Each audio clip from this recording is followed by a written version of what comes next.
pada kesempatan yang berbahagia ini, marilah senantiasa kita panjatkan rasa syukur kita kepada Allah Subhanahu wa Ta'ala pada hari yang mendung kita dapat berkumpul di sini dalam rangkaian acara sosialisasi budaya positif dari guru penggerak.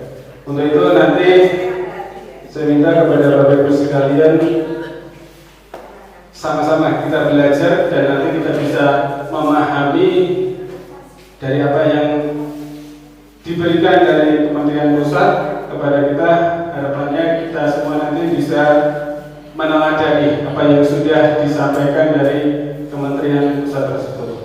Salam serta salawat tanpa kita haturkan kepada junjungan Nabiullah Muhammad SAW yang sudah menyampaikan risalahnya kepada kita sekalian, sehingga pada kesempatan ini Bapak Ibu sekalian bisa bermuamalah dengan yang namanya ini demonstrasi kontekstual pemikiran filosofi Ki Hajar Dewantoro.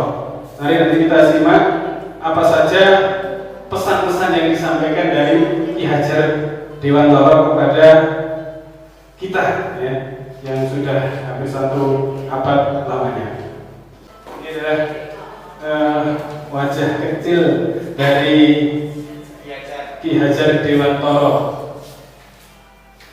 Jadi waktu itu ya 2 Mei yang kita peringati sebagai Hari Pendidikan, yaitu lahirnya Ki Hajar Dewantoro.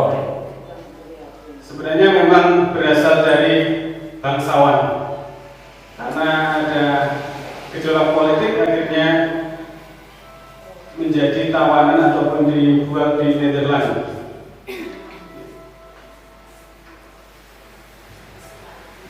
Dari beberapa CV-nya terlihat ini Mas Suwardi Suryo Ningrat dari pasangan bangsawan dari Yogyakarta. Ini adalah beberapa hal yang terkait dengan, jadi nanti tidak mengarah ke luar negeri yang berbeda budayanya. Ini perkataan dari beliau juga, lawan sastro ngesti mulyo, artinya dengan ilmu kita menuju kemuliaan.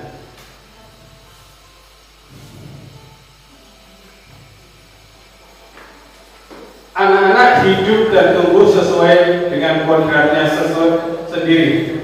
Ya, pendidik hanya merawat dan menuntun tumbuhnya kodrat itu. Jadi kalau dulu ada istilahnya tabula rasa, jadi tabula rasa itu kosong. Tetapi dari Ki Hajar Dewantoro memberikan pendapatnya bahwa kita hanya menuntun yang sudah ada, seperti halnya dengan padi di sawah.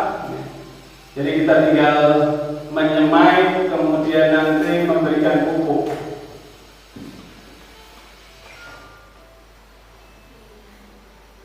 Aku hanya orang biasa yang bekerja untuk bangsa Indonesia dengan cara Indonesia. Jadi walaupun mungkin dibuang di Belanda, tapi dia masih mempunyai Republik Indonesia.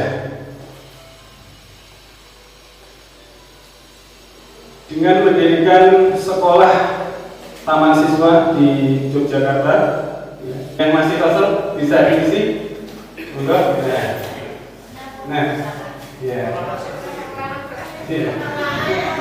ya, ulangan ya.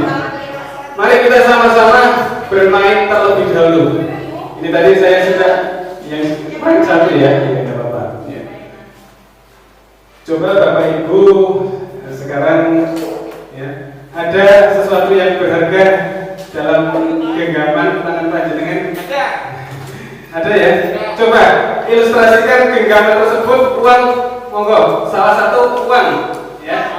Dari kedua Bapak Ibu, salah satu uang atau perhiasan? Salah satu saja dari kedua yang ada di meja itu, salah satu saja. Membawa uang atau Kalau misalkan berarti dari Bu Nono, ya, yang membawa satu, ya, ya, ya, uang 50 dapat apa uang, ya, yang lain coba, handphone ya, ya, sekarang coba rebut, ya, ya sudah ya, oke, dari kedua pasang saya ulangi sekali lagi, dari kedua pasang teman tadi, silakan salah satunya meminta apa yang digenggam dari pasangan tersebut. Bapak si genggam, ya. Siapa yang genggam? Ya salah satu saja. Ya. Yang besar saja. Uang yang 100.000 ojo. Bukan bawa. Ya. Kalau kecil nanti olah juga usah. Yang besar saja coba. Itu apa coba ya. Yang nilainya mungkin lebih besar ya. Oke. Moga digenggam. Silahkan minta dengan cara panjenengan kira-kira diberikan atau tidak. Monggo. Ayo minta. Masuk. Genggaman tadi. Coba. Ayo. Ayo.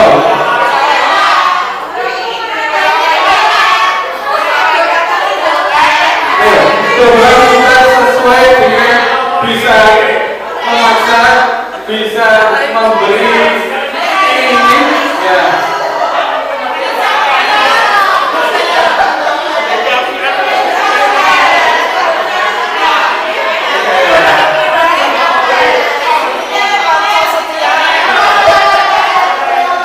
Ada yang dipaksa?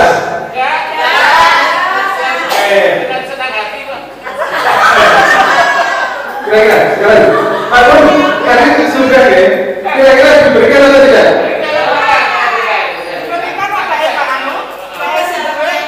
Ya, diberikan.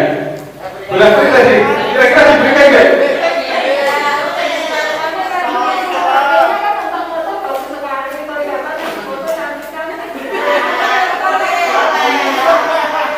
Tidak boleh. Alhamdulillah dapat angin segar lagi. Bagus. Sambil iklan dulu ya. Dan motivasi. Bagaimana cara membuat murid disiplin? Tanya bisa. Ya. Siapa yang bisa mendisiplinkan murid? Apakah guru yang bisa mendisiplinkan murid? Atau kepala sekolah? Atau orang tua murid? Atau murid itu sendiri? Mengapa? Ada yang Bapak Ibu ingin menjawab? Kira-kira ini pertanyaan perlu dijawab. Perlu ya? Bukan retoris. Kalau retoris itu tidak perlu dijawab. Ya, Nita. Dengan disiplin murid dapat belajar. Ya. Ini quote-nya dari Ki Hajar Dewantara. Di mana ada kemerdekaan, disitulah harus ada disiplin yang kuat. Sungguh pun disiplin itu bersifat self-disiplin, yaitu kita sendiri yang mewajibkan kita dengan sekeras-kerasnya. Tetapi itu sama saja, sebab jika kita tidak cakap melakukan self-disiplin, wajiblah penguasa lain mendisiplinkan diri kita. Dan peraturan demikian itu harus ada dalam suasana yang merdeka. Kalau bagus, ini ada 3 motivasi perilaku manusia. Kira-kira Bapak Ibu pilih yang mana? Terlihat ya, mulai nih. Saya bacakan yang dari atas. Motivasi perilaku manusia agar disiplin itu apa? Untuk menghindari ketidaknyamanan atau hukuman. Kira-kira sebagian besar memilih nggak? Dari Bapak Ibu memilih tidak? Jangan, ayo. Untuk menghindari ketidaknyamanan atau hukuman. Berapa persen kira-kira? Baik, berapa persen? Angkat tangan saja ya, biar saya juga akan melihat nanti sampai sejauh mana nanti anak-anak juga mungkin mempunyai sebuah pemahaman yang seperti ini atau tidak. Saya ulangi, saya baca sekali lagi, kemudian Bapak Ibu tunjuk jari untuk mencari tahu berapa persen dari Bapak Ibu yang mempunyai komitmen terhadap hal ini. Satu ya, untuk menghindar tujuan disiplin adalah, ya tujuan disiplin adalah kalimat kata kuncinya, tujuan disiplin adalah satu, untuk menghindari ketidaknyamanan atau hukuman. Ada yang Bapak Ibu memilih seperti ini? Mohon tunjuk jari. 1, 2, 3, 4, 5. Ada 5. Ya. Yang kedua, milih 2 boleh nggak? Ya. Berikutnya, untuk mendapatkan imbalan atau penghargaan dari orang lain. 20% saya ini. Ya, jujur ya. Nah, 1, 2, 3, 4. Ya. Sekarang berikutnya, untuk menjadi orang yang mereka inginkan dan menghargai diri sendiri dengan nilai-nilai yang mereka percaya. 1, 2, 3. Baik. Ya, mari kita sama-sama pelan-pelan kalimat tersebut arahnya kemana? Ya, mungkin sekali itu masih bingung ya, masih ambigu ini arahnya kemana Pak kalimat tersebut? Ya. Tapi coba kita lihat kata per kata untuk mencari sebuah arti dari kalimat tersebut. Tujuan disiplin positif, ya. 1, untuk menghindari ketidaknyamanan atau hukuman. Jadi boleh amanah, ya. Boleh amanah berarti ini dari luar atau eksternal. Jadi dari stimulusnya, rangsangannya itu dari luar, tidak dari diri kita, bukan self disiplin. Yang kedua, untuk mendapatkan imbalan atau penghargaan dari orang lain. Bagus, kamu sekarang, nah, sekarang kamu sudah rajin. Berarti dari luar, eksternal, bukan termasuk self disiplin. Berikutnya, untuk menjadi orang yang mereka inginkan. Misalkan saya sebagai guru, anak itu menjadi penurut, kemudian anak tersebut sukses katakanlah, ya. Dengan menghargai diri sendiri, dengan nilai-nilai yang mereka percayai. Jadi mereka percaya kepada nilai untuk sukses itu berasal dari diri. Nah, ini yang dimaksud motivasi perilaku manusia yang diinginkan dengan self disiplin tersebut pada bagian ini. Oke. Yang ini tadi berasal dari luar ataupun eksternal. Ya. Nanti akan tetapi bisa disiplin. Nah, nanti ada beberapa karakter disiplin tersebut mungkin bertahannya lama atau tidaknya. Ini nanti tergantung dari mana ataupun stimulusnya. Ya. Jadi nanti ada perbedaan ketika nanti dia disiplin tetapi berasal dari luar. Ketika nanti dia yang mendisiplinkan sudah tidak ada, maka dia mungkin masih tertanam, mungkin pula ya dia tidak luntur, ya. Tergantung nanti bagaimana mereka membawa disiplin tersebut benar-benar atau tidak, ya. Untuk berikutnya, ini ada keyakinan kelas sekolah. Jadi pada fase ini, ketika kita di kelas, ya, mungkin ya di sini ada peraturannya, peraturan yang dibuat dari sekolah. Tetapi alangkah lebih baiknya anak-anak juga diberikan sebuah keyakinan kelas. Keyakinan kelas dahulunya memang namanya kesepakatan kelas, ya. Jadi keyakinan kelas sesuatu yang diyakini itu baik. Keyakinan kelas guru disebut kesepakatan, ya, dibangun bersama-sama antara guru dengan murid. Ya, berisi nilai-nilai kebajikan, ya. Prinsip-prinsip universal yang disepakati bersama. Misalkan ada anak-anak dalam satu kelas, ya, semuanya menuliskan atau memberikan unek-uneknya dengan grand tujuan akhirnya agar suasana kelas nyaman.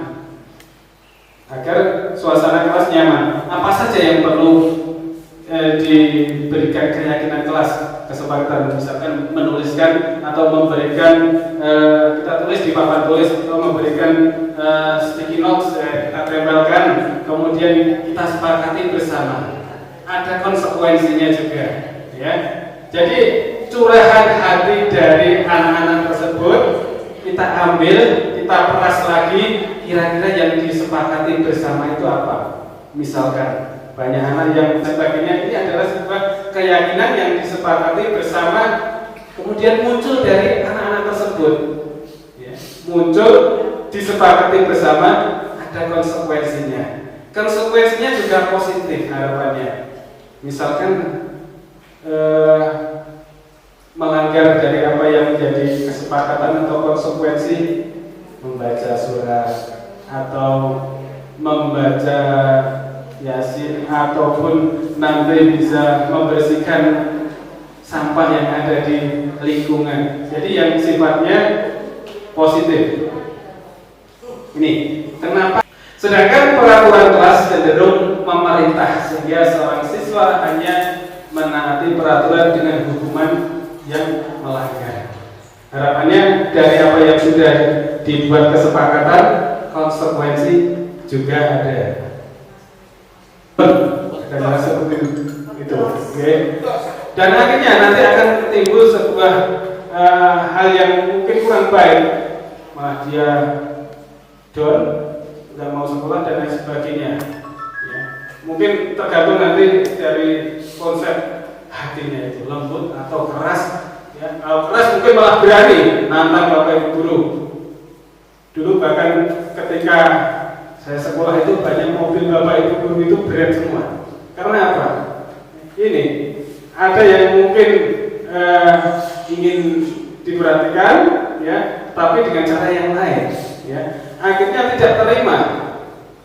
Banyak mungkin malah dijajak berkelahi, ya. Mungkin mobilnya itu pakai paku brand, banyak. Dan bahkan bukan hanya sampai sekolah, ya. Saya ingat betul juga cerita dari kawan saya kuliah, bahkan itu, ya, ada yang sepeda motornya dibocorkan. Nah, ini adalah sebuah gambaran-gambaran ketika kita mungkin dianggap kurang menyenangkan atau dianggap bagi anak-anak sebagai momoknya. Maka kita akan melihat beberapa nanti dari hal tersebut. Kita itu harusnya jadi apa, ya? Jadi siapa, harus jadi aktor seperti apa. Kemudian ini ada pernyataan keyakinan kelas itu senantiasa dibuat dalam bentuk positif, ya. Keyakinan. Nah, ini mungkin hal yang baru buat kita sekalian. Kok ada istilah dihukum oleh penghargaan? Ternyata penghargaan itu bisa menghukum, bisa menjadi jelek. Ya, apa saja? Mari kita sama-sama menerawang ke belakang. Apa benar, ya? Memang diri kita, misalkan, ya, misalkan ada anak yang nanti yang pandai diberikan penghargaan, mungkin ada yang kecil hati atau tidak. Nah, ini mungkin siasat-siasat seperti ini, ya, harapannya ya kita padukan. Ini ada sebuah statement seperti ini, kemudian ada statement yang mungkin biasa kita lakukan. Nah, itu kita padankan, ya. Jangan mungkin semuanya sesuai, ada yang tidak sesuai. Jadi teori-teori ini kita gali bersama, kita sesuaikan juga dengan kebudayaan yang ada di lingkungan kita. Jadi biar nanti ada padu-padan, ya. Dihukum oleh penghargaan. Ini waktu saya Zoom meeting juga ini menjadi sebuah bahasan yang menarik. Karena memang penghargaan yang seyogianya itu memberikan sebuah hal yang akan memunculkan anak mendapatkan sebuah keistimewaan, tetapi ternyata menjadikan hal yang tidak bagus. Satu, pengaruh jangka pendek dan jangka panjang. Untuk mendapatkan sesuatu, kehilangan motivasi diri untuk melakukan hal baik, tidak menyadari tindakan baik yang dilakukan. Penghargaan tidak efektif. hanya untuk memenuhi persyaratan, kecewa ketika dapat mendapatkan penghargaan, menumbuhkan ketergantungan. Nah, ini jeleknya, ya, ini jeleknya seperti itu. Ada yang mempunyai ketergantungan. Wah, kok kalau saya juara 1 akan mendapatkan ini. Nah, ketika nanti mungkin sekolah tidak memberikan, dia kecewa. Nah, hal yang seperti ini yang disebut dengan penghargaan yang menghukum. Seyogyanya menjadi siswa atau menjadi kita juga tidak berharap akan mendapatkan. Akhirnya akan mendapatkan surprise ketika kita mendapatkan sebuah penghargaan dan tidak dijadikan sebagai sesuatu hal yang wah, ya. Jadi harapannya seperti itu, tidak tergantung. Penghargaan merusak hubungan, menumbuhkan rasa iri terhadap orang yang dipuji. Wah, salah satu murid misalkan, luar biasa kamu tadi. Ada teman-teman tujuannya sekali, kita sanjung sampai setinggi langit.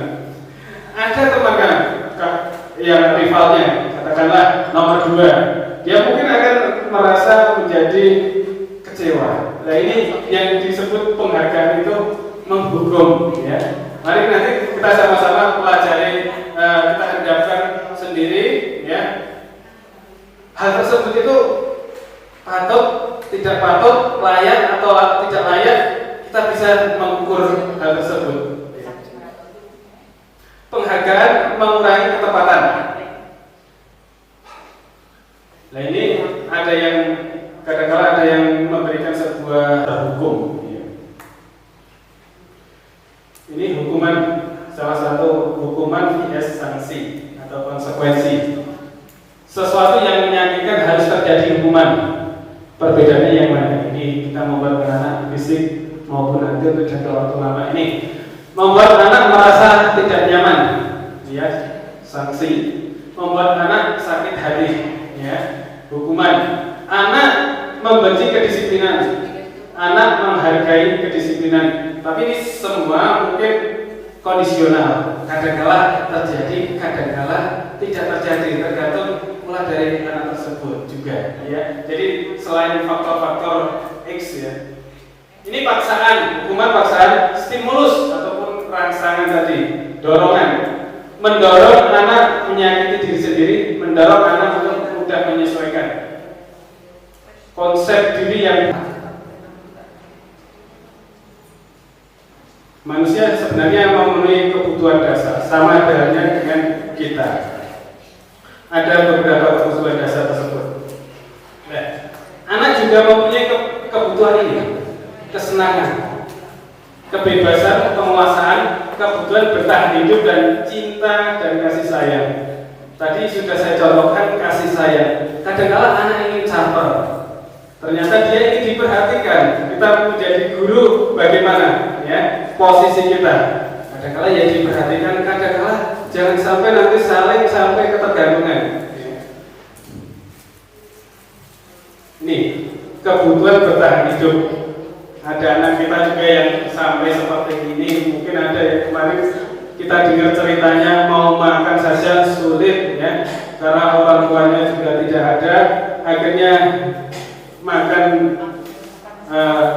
dedaunan, ya, sampai seperti itu, ya. Mau sekolah akhirnya juga kesulitan, ya. Mau memenuhi kebutuhan dasar saja masih sulit. Nah, ini cinta dan kasih sayang tadi sudah saya sampaikan. Penguasaan, ya. Kadang-kala kita lihat mungkin juga dari kata-kata sampai perilaku. Ada yang namanya besar, hitam, tinggi, tegap, dengan segala macam hal yang dia miliki. Akhirnya dia menekan anak-anak teman-temannya yang kecil-kecil, minta uang, minta uang. Nah, ini kebutuhan dasar dari manusia, salah satunya sebenarnya ini, dia ingin menguasai. Piring, apa? Kemudian kesenangan, ya. Kadang anak-anak juga memerlukan sebuah candaan. Akhirnya di kelas juga ada yang rapi karena ingin diperhatikan, kesenangan bercanda. Ini sebuah contoh kasus. Ayo kita jawab bersama-sama. Oke. 1, 2, 3, 4. Saya bacakan nanti dari grup A, grup B, grup C, grup D, pasas C. Oke. 1 grup A, grup B, grup C dan grup D, ya. Yang mewakili 1, ya. Pertanyaan, kenapa Pak Guru tidak mengumumkan hasil ulangan harian? Padahal nilaiku kali ini bagus. Salah satu kebutuhan apa, Bapak Ibu? Ayo, grup A. Sekali lagi, saya bacakan. Ayo, grup A. Tidak ada waktunya mungkin. Ya. Ada 5, saya ulangi lagi ya, kembali ke slide awal. 5 kebutuhan dasar. Ya, slide awalnya ini. Nah ini, 5 kebutuhan dasar. Kesenangan, cinta dan kasih sayang, kebutuhan bertahan hidup, kebebasan dan penguasaan.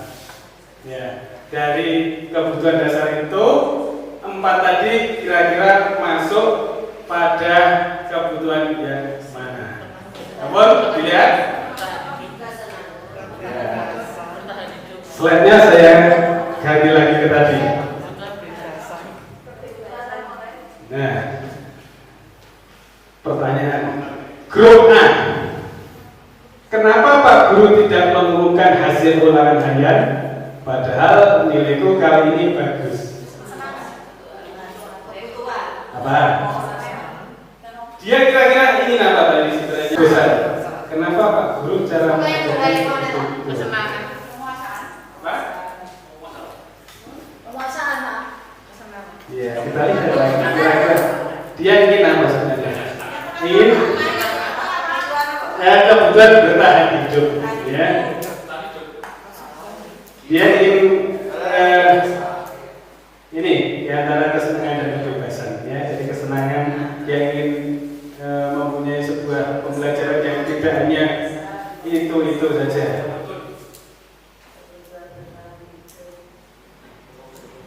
Baik, 5 sekarang 5 posisi kontrol, masih ada 2 lagi, ya. 5 posisi kontrol guru, ya. Kita sebagai guru untuk mempunyai fungsi ganda yaitu mengontrol siswa.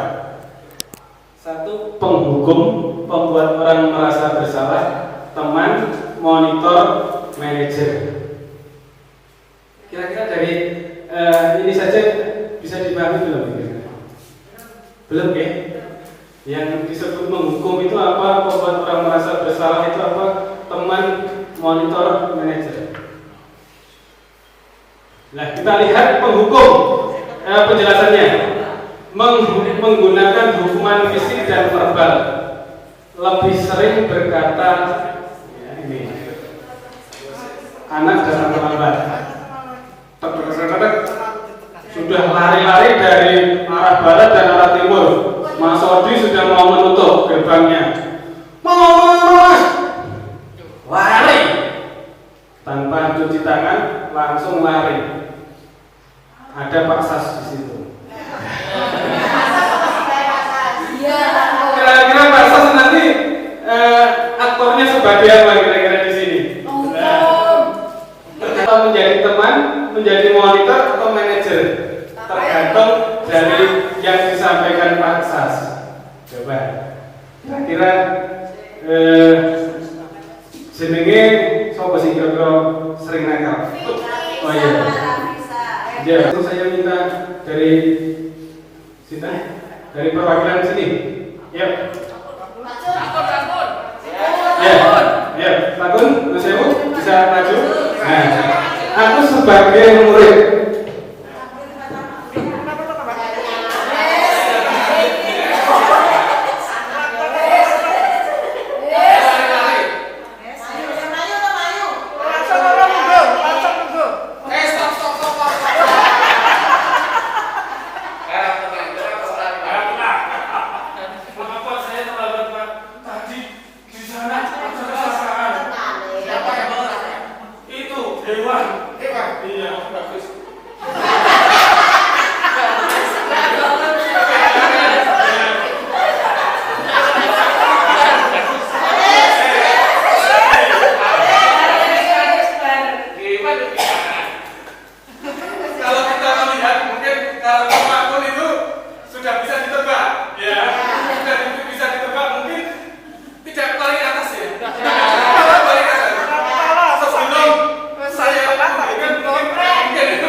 tidak nyaman atau rendah diri.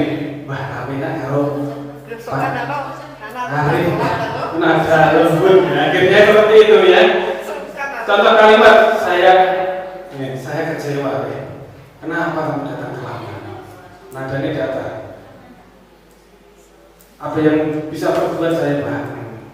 Jadi dia nanti juga akan datar, stabil emosinya lagi ya. Jadi nanti di posisi kontrol berikutnya ada ini. Kemudian sebagai teman, katakanlah ada bapak ibu guru ya, sebagai teman ya. Kalau kita melihat dulu ya, Pak almarhum Aistona mungkin ya, ini adalah salah satu contoh mungkin anak itu menjadi sebuah sahabat, teman ya. Tidak akan menyakiti murid, nggak tahu saya menyakiti murid nggak, tetapi ini namun mengatur dengan persuasi dengan itu seperti teman ya. Jadi kadang-kadang nanti jeleknya ketika murid berbicara untuk guru tertentu, nah ini dengan kata lain, ada yang baik, ada yang jelek, ada yang lama melunjak, ya, ada yang kadang-kadang sama gurunya, ya bro,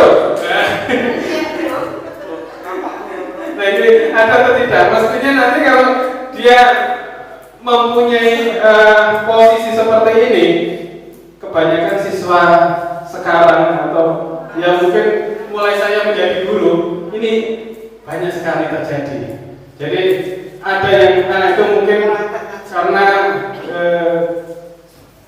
tidak mempunyai sebuah attitude yang baik, sikap yang baik, akhirnya dia malah melamak, melunjak, ya, iya,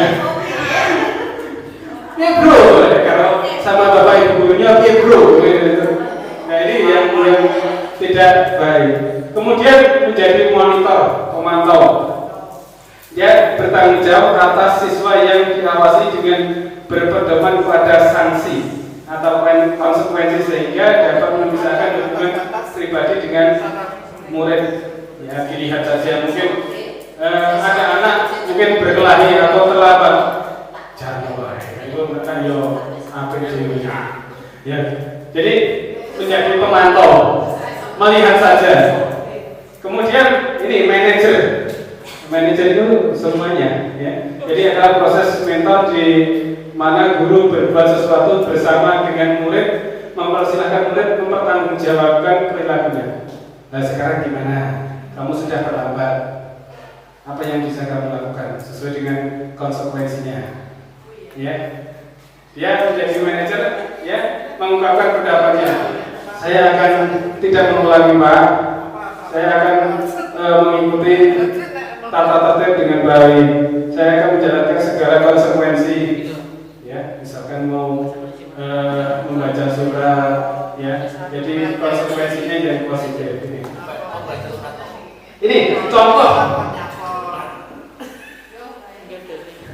tabel ini. Mungkin ditanya bapak kepala sekolah ya. Itu tadi data terlambat apa? Dia melindungi, ya. Melindungi, kemudian menjadi pemantau, menghitung dan mengukur. Manajer mengajukan pertanyaan-pertanyaan. Ini guru berkata, ini berkata, kalau kamu tidak melakukan, awas, ya, awas kalau diulangi lagi. Kemudian, nih, kamu tuh seharusnya tahu, ibu lelah sekali mengatakan itu stres. Bagaimana solusinya? Ya. Dia akan merasa bersalah. Kemudian teman, ayolah lakukanlah ini demi ibu, ya. Jadi dia seolah-olah yang menjadi teman curhatnya lah. Ya. Pemantau, apa peraturannya? Ya. Kemudian manajer, apa yang kita yakini, kesepakatan kelas kita apa? Ya.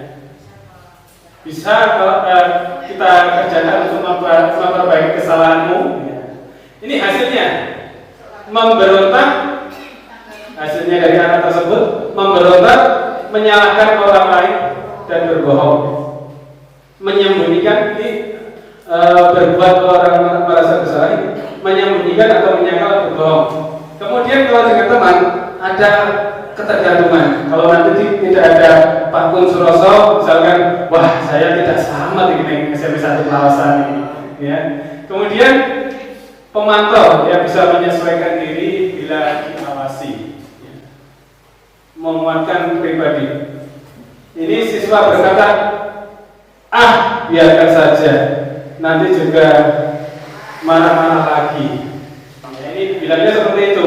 Kemudian murid, maafkan saya. Teman menjadi sebut, saya pikir bapak ini teman saya, ternyata gitu. Kemudian pemantau, berapa banyak bintang yang saya harus peroleh, berapa halaman yang harus saya tulis. Kemudian bagaimana cara saya bisa memperbaiki kesalahan. Ya. Kemudian di sini ada akibat mengulangi kesalahan, rasa rendah diri, ya. Lemah menitik beratkan pada apa akibat dan mengevaluasi diri. Berikutnya adalah segitiga restitusi. Mungkin restitusi ini baru bagi kita semua. Restitusi itu apa? Proses menciptakan kondisi pada murid untuk memperbaiki kesalahan sehingga mereka bisa kembali pada kelompoknya. Jadi ketika dia tadi sudah melakukan sebuah kesalahan, apa yang dilakukan murid tersebut agar dia bisa bergabung lagi. Kadang-kala ada murid tersebut ketika